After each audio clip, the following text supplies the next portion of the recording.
Were your workers aware that there was such a short timeline between looking at the vote results and going on strike? Were they aware that if they were to say no to the deal, to stand united with the maintenance workers, that this was ultimately what you had planned, a midnight strike on Friday? Yes, they were well aware of that. We had a shop stewards meeting on Wednesday afternoon that lasted approximately 4 or 5 hours. We had a membership meeting Wednesday evening which lasted another 4 or 5 hours, where we conveyed that message very, very clearly to our membership. And that was, quite frankly, the direction of membership. That is, you know, the position that they were taking, that if in fact this was voted down, that we would be on strike immediately. So they were aware of it, and they were not surprised. Politicians at all levels, municipal and provincial, have used the words irresponsible, selfish, outrageous at the sudden strike on Friday night. How do you respond to that? Well, I think that the city politicians, as well as the TTC, had a responsibility also. The fact is we were very responsible throughout the negotiations. We went far beyond the expiration of our contract, trying to come to an agreement. You know, and I'm not trying to criticize Commissioner Giabroni, but Giabroni made comments last week several times minimizing the potential for the tentative deal to be voted down. And, you know, I don't think that helped things. We didn't communicate publicly because, like I said, our focus was on our membership. Our focus was on explaining the parameters of the agreement to our membership. You know, and it's unfortunate that I think the TTC, along with other politicians, didn't convey the message clearly enough to the public, and they were fully aware. This was no surprise to them. They just believed that it was going to be accepted, and I conveyed to them quite clearly, when we have 9,000 members, you know, I'm not going to predict one way or another. And so they were aware. So I think that they had somewhat of a responsibility as well to convey to the public that if this agreement was turned down, that we would be on strike, because the TTC and the commissioners were fully aware of that. I think a lot of people believe in the process of bargaining and collective agreements. I think a lot of people were very upset with the speed with which you pulled the plug on service. Well, again, I'll reiterate, and we have a responsibility to our members to ensure their safety. After a lot of dialogue with the executive board and the TTC, as a matter of fact, on Friday evening, I won't go so far as to say that they agreed, but they recognized the concerns that we were raising about the safety of our members.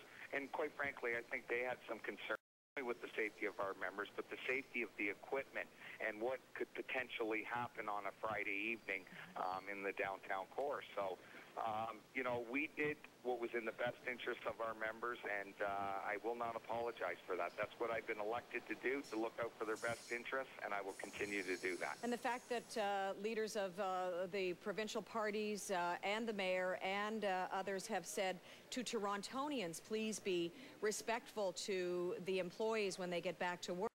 Does that not tell you that perhaps this snap strike put them in a more vulnerable position in the court of public opinion? Well, you know, the fact is that our members recognize that better than anybody. They're out on the front lines. They made a decision. They sent a directive to the executive board and myself, and we followed that directive. So I don't think that we're naive to what the possible implications of that action will be, and I don't think that any of our members naive to that fact either. Unfortunately, that is something that we're going to have to deal with in the coming weeks and coming months. But like I've said, and hopefully we can begin to build a relationship or rebuild the relationship with the public to ensure that we get the proper funding and recognition that the TTC not only needs but deserves. Bob Kinnear, I want to allow you, if you don't mind my saying it this way, the opportunity to speak to the public right now. As you have been discussing with me, a lot of people are watching, a lot of people are listening. What do you say to the citizens of Toronto who take the TTC, are dependent on the TTC, who support the TTC in whatever way they do? What do you say to them about what happened Friday night and the fallout over the weekend. What do you want to say to them? I would say that we sympathize with them. I can tell you from personal experience, I know what it's like to rely on public transit. I've indicated to Ann, I grew up in a single-parent home where my mother relied on public transit to get to work each and every day. And, you know, I recognize better than anyone that, or just as much as most people, that that may mean the difference of bread and milk at the end of the week when someone's not able to get to work. And we take that very, very seriously.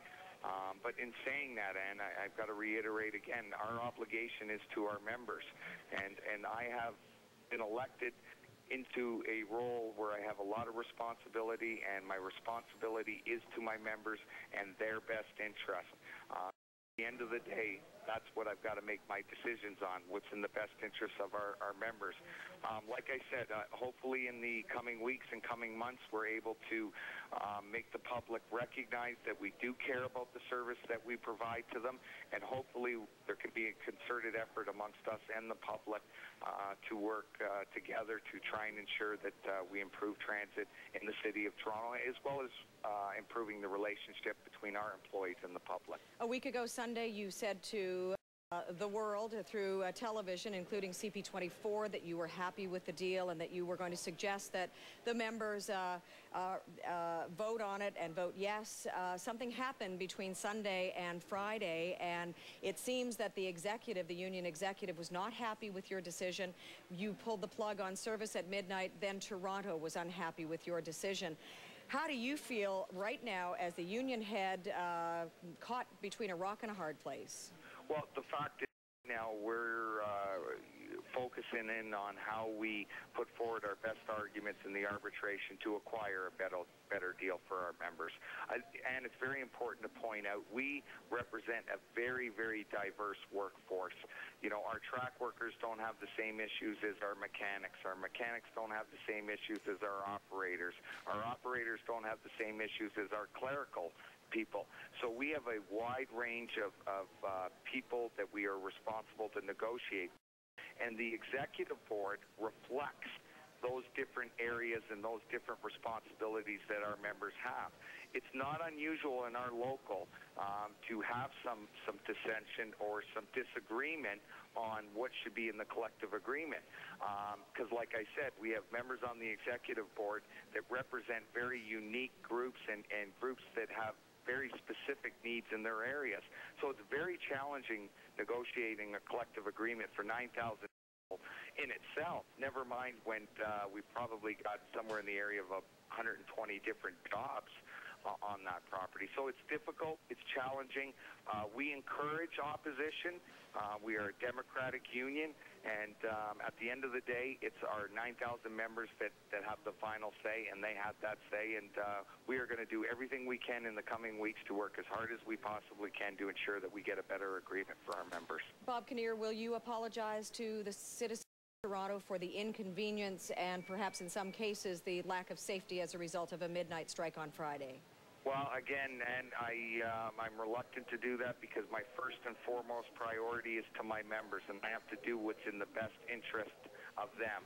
By apologizing, it would, you know, insinuate that we made a mistake or, you know, that we shouldn't have done what we did. We did what was in the best interest of our members. We regret the fact that it inconvenienced the public, but we have a moral and legal obligation to do what's in the best interests of our members, and that's what we base that decision on. And again, you know, we sympathize with the public, and hopefully there will be some forgiveness, and we will begin to work collectively with the public to try and ensure that we get the funding that Toronto needs. Bob Kinnear, I appreciate the time. Thank you very much. Thanks very much, Ann. All right.